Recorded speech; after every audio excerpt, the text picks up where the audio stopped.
Good morning to all of us. Thank you for the time and opportunity that has been given to me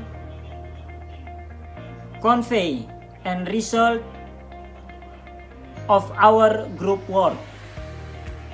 First, I will introduce group member starting with me.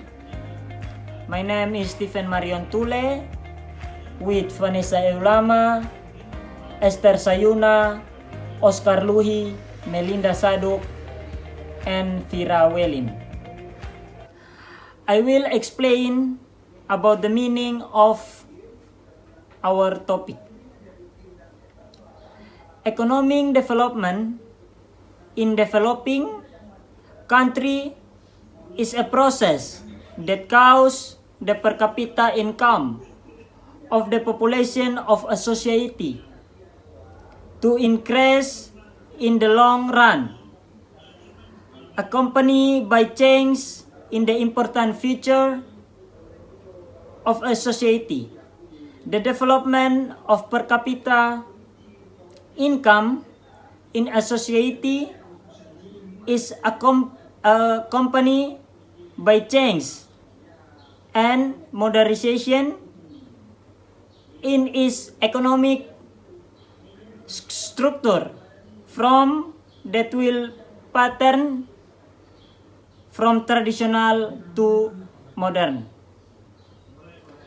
Economic development itself defined as a continued process that has the goal of increasing a country gross domestic product GDP and long-term income per capita of a country population, which has an impact on various aspects, both economic,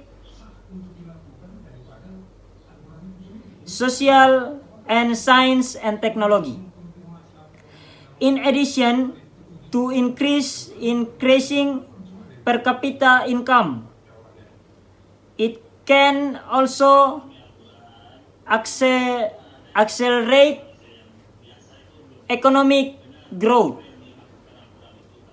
Technological advance as a result of this development will also improve the quality of human research, improve community welfare, reduce inequality, and reduce unemployment. Thank you. Function 1. Reducing the poverty rate. The Indonesian government reduced the poverty rate in various ways.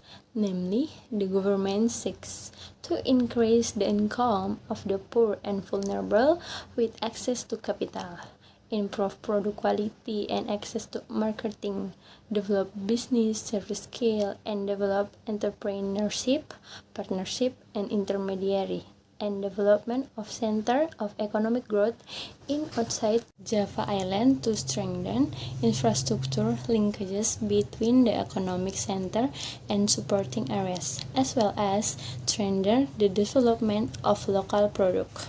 2. Increasing domestic economic growth.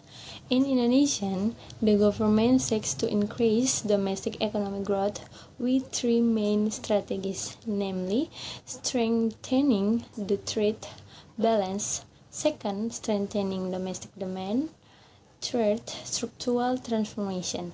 For the strategy of strengthening the trade balance, the government will increase exports through the development of export-oriented horticulture and accelerate international negotiation.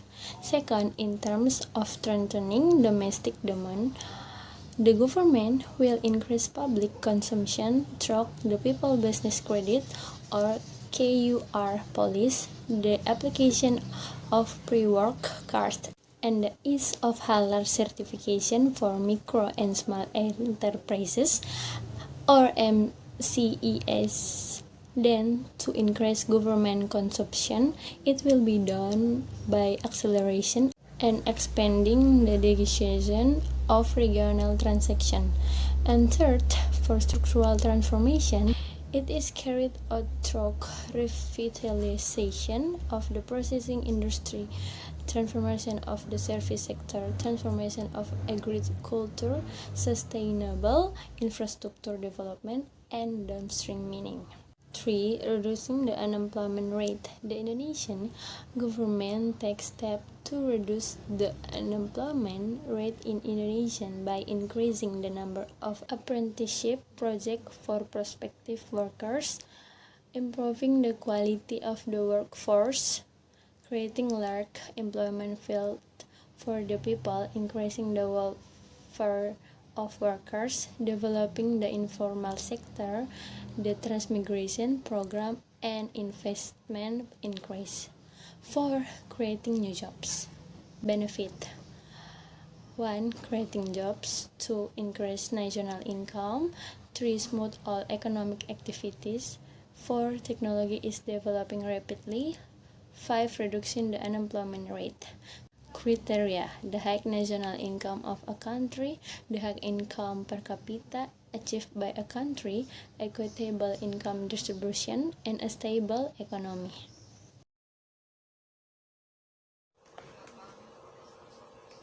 Real example and the citizen in economy development in developing countries. Clean water supply and improve sanitation.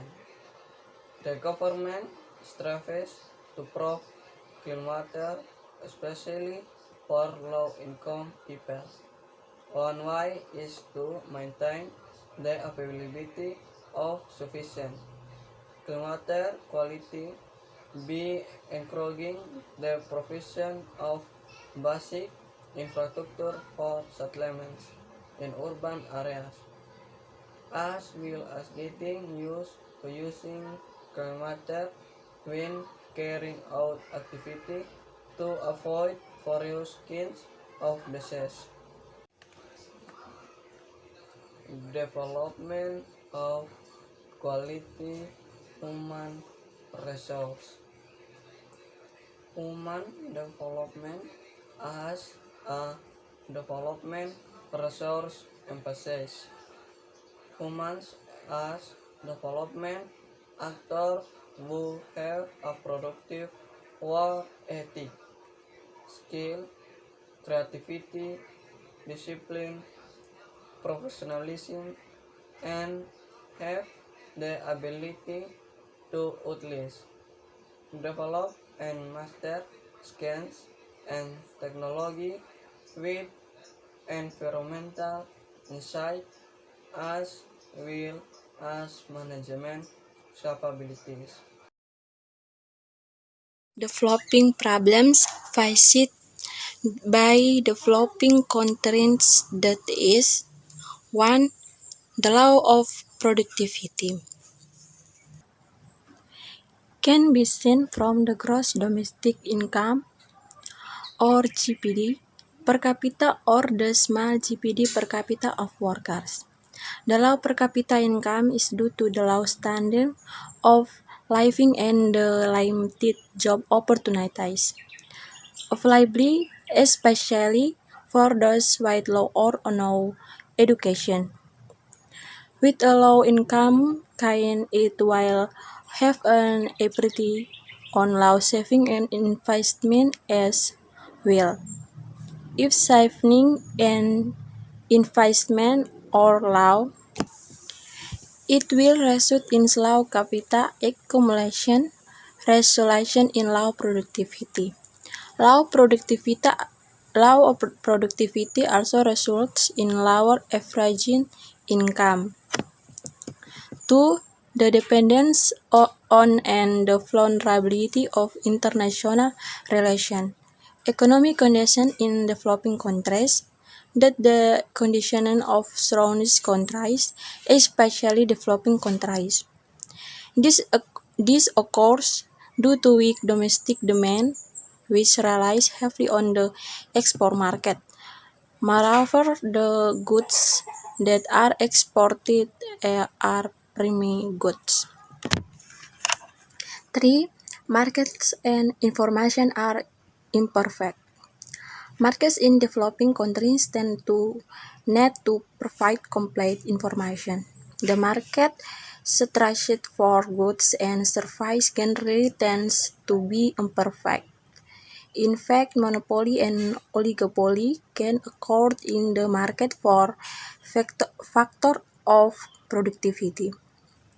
In addition, mass market information is only received by entrepreneurs with close ties to the bourgeoisie concurrent. This condition of imperfect information is clearly only detrimental to the people. 4. High unemployment rate. One of the causes of the high unemployment rate is the very high growth rate of the workforce that exceeds the capacity of the national economy. This is exacerbated by the low growth of job opportunities. Low employment growth is closely related to low level of investment, especially in modern industry and service sector. 5. Low level of life is. The low level of life can be seen from the ability of the population to fulfill basic needs, such as food, clothing, and housing. The report as by the UNPD stated that more than 1 billion people in the world below the poverty line come from developing countries. The poverty referred to by UNPD is a low level of education, which means which, which means that many people in developing countries are still illiterate. 6. High population growth. Population growth rates in developing countries are usually two to 4 times higher than these developing countries. Apart from high population growth, another population problem is the unequal distribution of the population. In developing countries with a large population, it tends not to be matched by an equal distribution.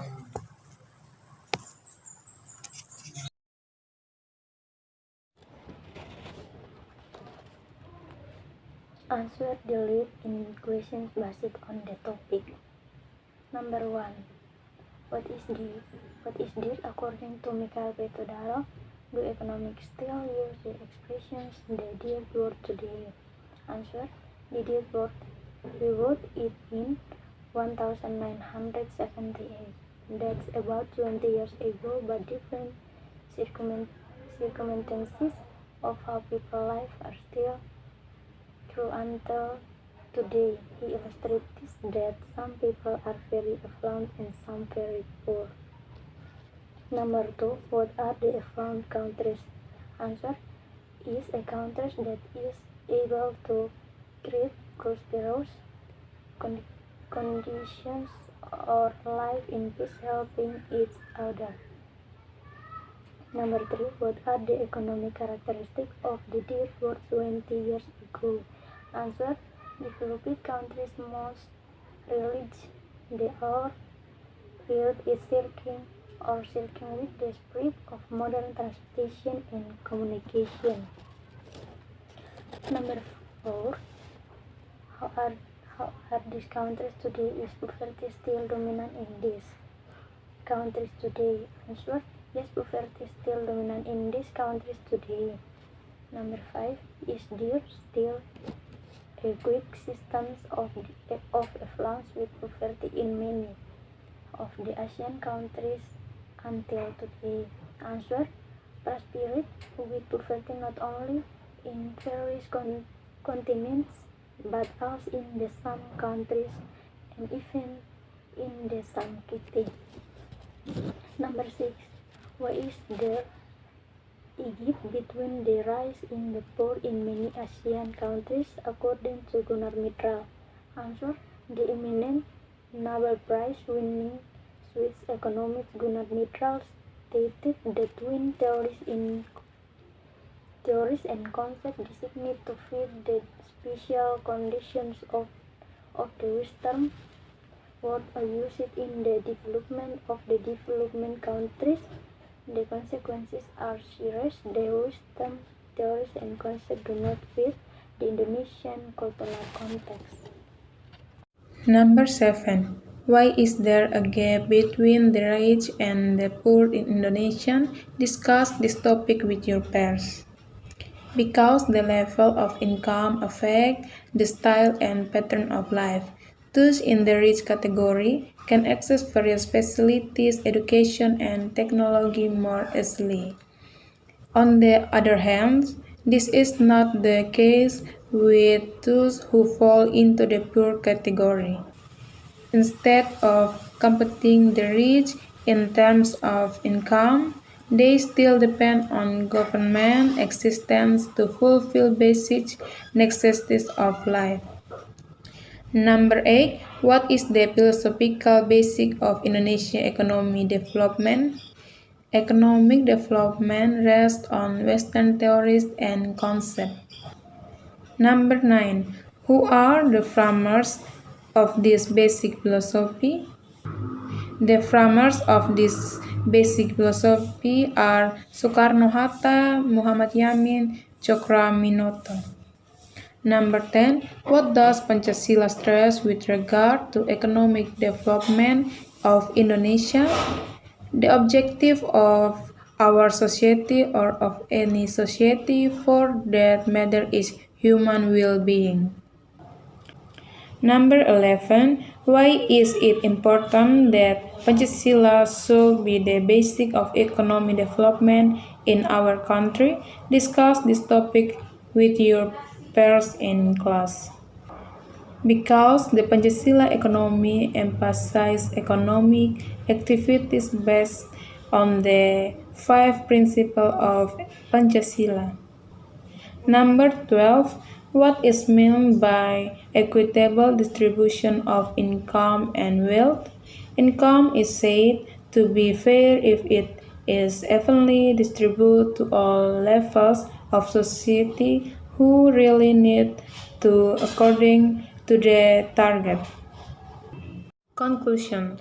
Economic development in developing countries is a process of increasing total income and income per capita by taking into account the increase in population and accompanied by fundamental change in the economic structure of a country and equal distribution of income for the population of a country, namely increasing the rate of population growth, increasing the rate of population growth, increasing and equalizing the standard of living of the population, reduce unemployment, reduce social inequality, and reduce the poverty rate. There are also negative impacts from economic development, such as the existence of unpaid economic development, which result in environmental damage, and industrialization, which result in reduced agricultural land. The disadvantage also exists in economic development, namely encouraging someone to be more materialistic, the nature of family and family relationships decrease, and encouraging to think or act more selfishly. Economic development in developing countries cannot be separate from economic growth because both are interconnected, and economic development encourages economic growth and vice versa. Economic growth facilitates the process of economic development. Okay, mom and friends, this is our presentation from group 5. Thanks for your attention.